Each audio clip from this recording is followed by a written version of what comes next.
हमारे भारत में भी कुछ गणमान्य लोग, जैसे उदाहरण के लिए आप बाल गंगाधर तिलक जी को ले लीजिए, उनका भी मानना था, वो भी बहुत प्रेरित थे मैक्स मुलर के साथ। उन्होंने एक उनका इंटरव्यू हुआ था एक पत्रकार के पास, तो पत्रकार महोदय को भी उन्होंने इस प्रकार से बताया था कि हम जो हैं साहिबों के माध्यम से जो अनुदित ग्रंथ हैं उनका अध्ययन किए हैं, उन्हीं वेदों का अध्ययन किए हैं, हमने मूल का अध्ययन नहीं किया। बाल गंगाधर तिलक जी के वाक्य थे। श्रद्धेय आचार्य श्री कौशलेंद्र कृष्ण जी से जुड़े रहने के लिए उनके सोशल मीडिया प्लेटफॉर्म्स को फॉलो करें।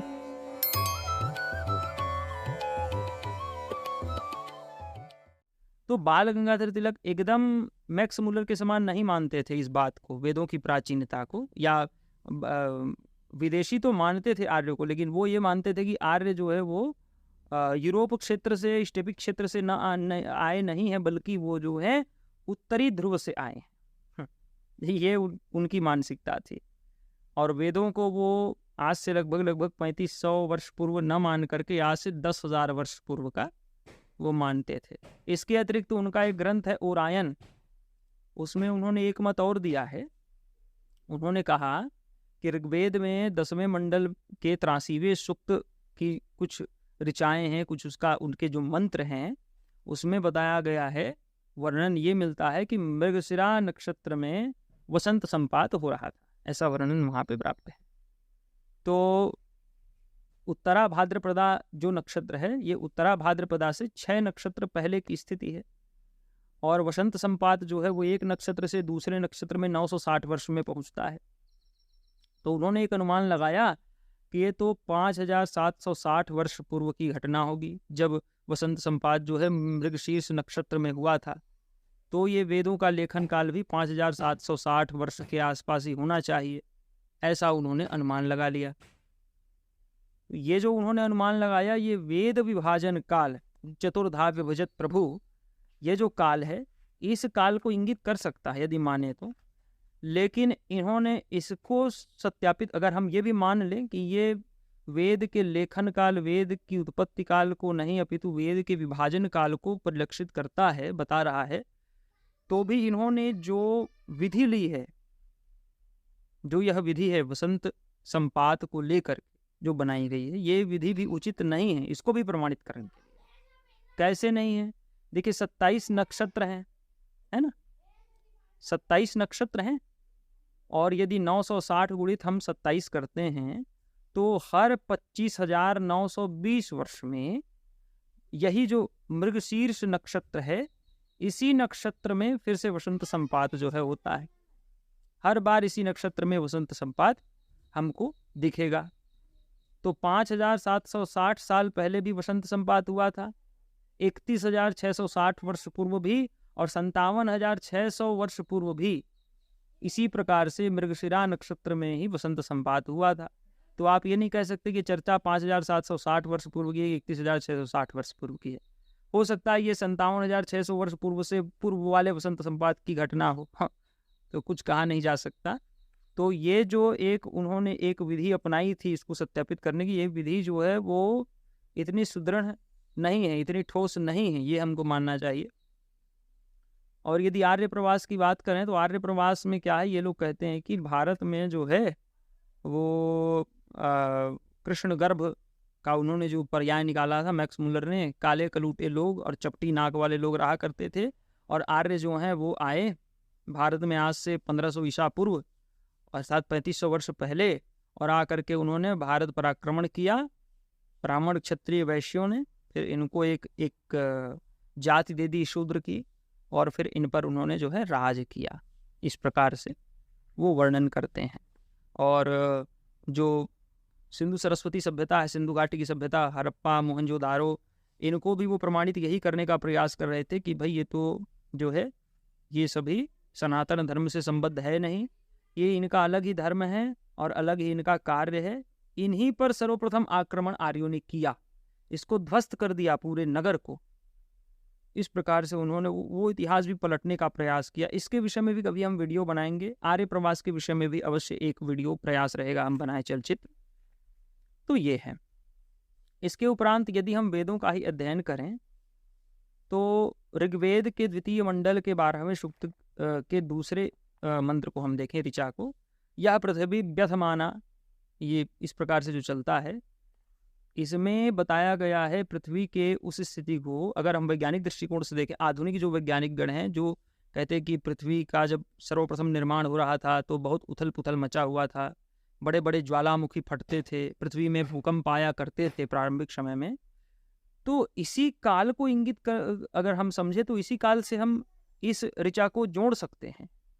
इस ऋचा में बताया गया कि किस प्रकार से इंद्र ने डगमगाती हुई पृथ्वी को स्थिर किया, किस प्रकार से आग उगलते पर्वतों को शांत किया, ये बात इस ऋचा में प्राप्त है। तो आप ये समझिए कि फिर अगर इस ऋचा को हम लेकर के चलें तब तो ये 5.5 करोड़ वर्ष पूर्व की बात बता रहा है, क्योंकि वैज्ञानिक कहते हैं कि 5.5 करोड़ वर्ष पूर्व हमारी जो पृथ्वी है उसकी ऐसी ही स्थिति थी जब ये अपने प्रारंभिक चरण में थी। तो ये तो तब की बात, फिर अगर हम समझे तो तब की बात समझ सकते हैं। तो ये है। अच्छा, इसके अतिरिक्त ऋग्वेद में सरस्वती का भी वर्णन है ना। ये जो सरस्वती का वर्णन है ये भी हमारे जो नवीन इतिहासकार हैं उनके समक्ष एक बहुत बड़ा प्रश्न लेकर के खड़ा होता है कि वेदों में सरस्वती का वर्णन कैसे, और सरस्वती का वर्णन, अब प्रश्न क्यों खड़ा हुआ इसमें? कारण ये है कि ये लोग कहते हैं कि सरस्वती नदी जो है वो 1500 ईसा पूर्व सूख चुकी थी या लगभग एकदम अपनी अंतिम स्थिति पर थी, बिल्कुल सूखने की ही स्थिति पर थी। लेकिन ऋग्वेद में सरस्वती का वर्णन कैसे है? ऋग्वेद के 6ठम मंडल के 61वें सूक्त के दूसरे ऋचा को आप देखिए, यम सुस्मे भिर विशिखा इवा रुजत्सानुगिरीणाम इत्यादि जो वहाँ पर बताया गया है, वहाँ पर सरस्वती का ऐसा स्वरूप बताया गया है कि पर्वत के जो शिखर हैं उन शिखरों को भी भंग करती हुई, जो कलकल निनाद करती हुई वेगवती जो नदी है वो सरस्वती नदी है। अब स्वयं सोचिए, 1500 ईसा पूर्व में आर्य भी आए और 1500 ईसा पूर्व में सरस्वती नदी भी लुप्त प्राय हो गई, और उसी या उससे 200 वर्ष बाद में ऋग्वेद का सृजन हुआ जिसमें सरस्वती नदी का ऐसा स्वरूप बता दिया गया। ये कैसे संभव हो सकता है? ये प्रश्न आजकल के नव इतिहासकारों के मन में उठता ही है। तो ये अगर हम देखें तो इंगित क्या कर रहा है? ये तो इंगित ये कर रहा है कि ये जो वेद हैं ये वास्तव में आज से लगभग 5000 या 8000 वर्ष पहले का, आप इस ऋचा से अगर अनुमान लगाएं तो, या 10,000 वर्ष पहले का भी आप समझ सकते हैं। तो ये यहाँ से संकेत मिलता है। इसके उपरांत अगर हम पुरातात्विक या फिर ऐतिहासिक प्रमाणों की बात करें तो एक सभ्यता का नाम बहुत अभी प्रचलित हो रहा है, मितानी सभ्यता। अब मितानी सभ्यता जो अभी वर्तमान की जो सीरिया का जो क्षेत्र है, एनातोलिया का जो क्षेत्र है, उस क्षेत्र में प्राचीन काल में ये सभ्यता थी। वहाँ की जो राजधानी थी उसका नाम था वाशीकान्नी, ऐसा नाम उनकी राजधानी का था। उधर की राजधानी ऐसे ही नामों की होती है, लेकिन यदि इसका थोड़ा सा शुद्धिकरण किया जाए तो वसुकर्णी नाम कुछ इतिहासकारों ने इसका बताया है कि हो सकता है। इसके उपरांत वहाँ के जो राजा थे उसका नाम था परतर्न, तो उसको भी प्रतर्दन ऐसा हो सकता है, ऐसे कुछ लोगों का मत है। और ये जो लोग थे ये स्वयं को हुरियन कहा करते थे। इस हुरियन को भी सूर्यन इस प्रकार से हम मान सकते हैं, ऐसा कुछ जो इतिहासकार हैं उनका मत है। अब प्रश्न उठता है कि संस्कृत का ही क्यों माने इनको? अन्य भाषा का भी मान सकते हैं, संस्कृत का ये हुरियन सूर्यन कैसे हो गया? इसके विषय में आगे आप जान जाएंगे कि संस्कृत को ही क्यों लेकर चला जा रहा है यहाँ पर। पहली ये समझिए कि हुरियन जो है वो सूर्यन कैसे हो सकता है। देखिए, प्राचीन जो भाषा बोली थी, जैसे प्राकृत हो गई, इन भाषाओं में स को ह उच्चारण करने की बहुत प्रचलितता थी। जैसे प्राकृत में हप्त हिंदू एक वाक्य है, सप्त सिंधु, उसी को ये हप्त हिंदू कह देते हैं। और अभी हम जब गिनती सीखते हैं तो 69, 70 इत्यादि हिंदी में हमारे जो उच्चारण होता है, तो ये 69 में हत्तर है क्या? ये असल में 70 ही है, जिसको हत्तर कहा जाता है। हप्त अर्थात सप्त, हत्तर अर्थात 70, तो 69। उनका तात्पर्य क्या? ये भी संस्कृत का है, एक ऊन सप्तति, एक उन सप्तति। उनका तात्पर्य है कम, इसलिए कहा 70 से कम, तो क्या हो गया? 69। और स है वो ह में परिवर्तित हो गया, इसलिए क्या हो गया 69 हो गया इस प्रकार से। तो ये कारण है कि जो हुरियन है उसको सूरियन और सूर्यन हम समझ सकते हैं। और ये जो परतर्न था, प्रतर्दन जो था, इसके बाद वहां का जो राजा हुआ उसका नाम था तुषारत्ता। संभवतः हमने अंग्रेजी में पढ़ा हुआ है तो संभवतः ऐसा ही उसका प्रोनाउंसिएशन होगा, तुषारत्ता। तो उसको भी आचार्यों ने कहा, कुछ जो इतिहासकार हैं, इतिहासविदों ने कहा कि त्वेष रथ हम समझ सकते हैं। इनकी एक बेटी थी जिसका विवाह जो है मिस्र में अमेनोतेप तृतीय से हुआ था, ऐसा वर्णन वहाँ पे मिलता है, इनके यहाँ लिखा हुआ है, जो शिलालेख इत्यादि वहाँ पे प्राप्त हुए हैं। और इनका जो पुत्र हुआ था उसका नाम था शक्ति वज्र। और ये जो शक्ति वज्र था इसका काल आज से लगभग 1500 ईसा पूर्व का ही था। ये लगभग आज से 3300 वर्ष पूर्व का इसका काल था जिस समय ये राजा बना था। और उसी समय की बात है, हित्ती और हुरियन जो वहाँ के मुख्य राजघराने थे, इन दोनों के बीच में एक शांति संधि हुई थी जो अभी भी बॉगस्कॉय इंक्रिप्शन के रूप में प्राप्त है।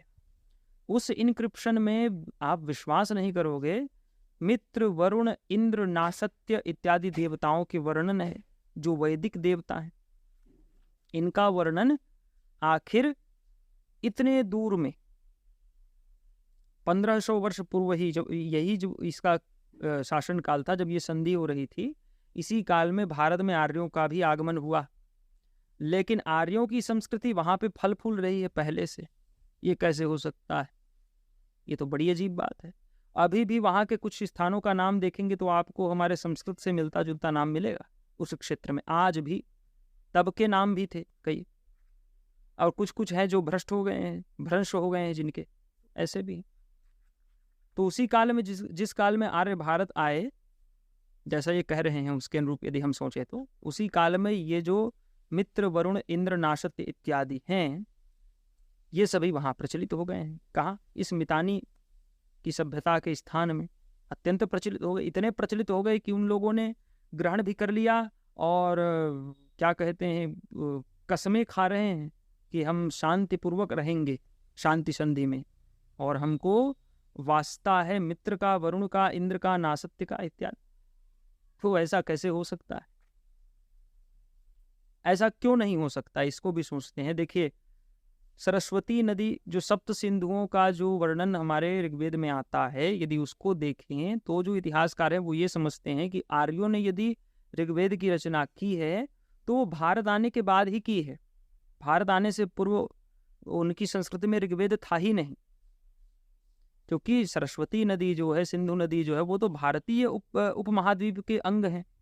तो इसका वर्णन तो वेद में हो नहीं सकता। यदि वेद यहाँ आने से पूर्व लिखा गया हो तो वेद तो यहीं आने के बाद लिखे गए। और मित्र, वरुण, इंद्र, नासत्य, दस्र इत्यादि जो देवता हैं, देवस्पित्र इत्यादि जो देवता हैं, जिसको जियूस पीटर कहते हैं जो विदेशी हैं वो लोग, तो ये समस्त जो देवगण हैं, ये देवगण सर्वप्रथम इनका नाम ऋग्वेद में ही मिला। ऋग्वेद को जब सबसे प्राचीन आप मानते हो तो ऋग्वेद में ही इनका नाम सबसे पहले मिला। भारत आने के बाद ऋग्वेद की जब रचना हुई तो ये भारत से फिर उल्टा कैसे चला गया, यूरोप के क्षेत्र में कैसे चला गया, एनाटोलिया की जगह में कैसे चला गया उस क्षेत्र में, और केवल चला न गया अपितु वहां प्रचलित भी हो गया।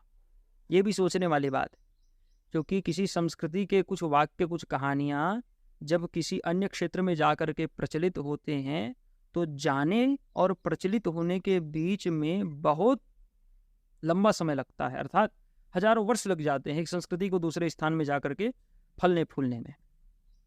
तो इससे तो ये हमको लगता है कि भारत से जो है वेद की संस्कृति जो है उस स्थान में गई, और वो लोग वही मानते हैं। आज भी वहां जाइएगा तो वहां से पूछिएगा तो बताते हैं कि भारत से संस्कृति वहां आई है, ऐसा उनकी ऐसी मान्यता है। तो आर्य वहां से यहां नहीं आए अभी, तो प्रमाण तो यहां से उधर जाने का अधिक प्राप्य है। और वहां जाने के बाद वहां राज्य स्थापन किया, आधिपत्य किया, और अपनी संस्कृति को, जो भ्रष्ट थे, वैसे तो पहले समस्त भूमंडल ही सनातन था, लेकिन भ्रष्ट होने के बाद फिर जाकर के वहां पर पुनः संस्कृति का परचम लहराया। और इस बीच में हजारों वर्ष लगे 1-2 साल में तो हो नहीं सकता है, ऐसी प्रसिद्धि नहीं हो सकती। तो इस प्रकार से यदि हम देखें तो बहुत सारे बात हमारे मस्तिष्क में घूमेंगे जब हम वेदों की उत्पत्ति का अनुमान लगाने का प्रयास करेंगे। और यदि आप निष्कर्ष की बात पूछिए तो वेदों की उत्पत्ति का अनुमान आप लगा ही नहीं सकते, असंभव है। क्योंकि वेद तो सर्वदा से हैं, सदा से हैं। वेद का तत्व जो है वो सदैव विद्यमान है, वो कभी समाप्त नहीं होता और कभी उसकी पुनरुत्पत्ति होती ही नहीं है। हाँ, शब्दात्मक रूप से जो वर्णाक्षर में उसका प्राकट्य होता है, ये हर कल्प में प्राकट्य होता है। फिर हर द्वापर में भगवान आते हैं व्यास रूप से, और वेद में एकम चतुष्पादम चतुर्धा विभजित प्रभु, इस प्रकार से उसका भाग होता है। तो वेद के विषय में व्यर्थ चिंतन करने से अच्छा है कि वेद के अंदर में जो तत्व दिया हुआ है उसको किसी अच्छे गुरु के माध्यम से हम जानें। जो विज्ञान वेद के अंदर दिए गए हैं उसको जानें, तो उससे अधिक लाभ होगा। अर्थात आम खाने में लाभ है, गुठली गिनने में नहीं है। जय श्रीमन नारायण।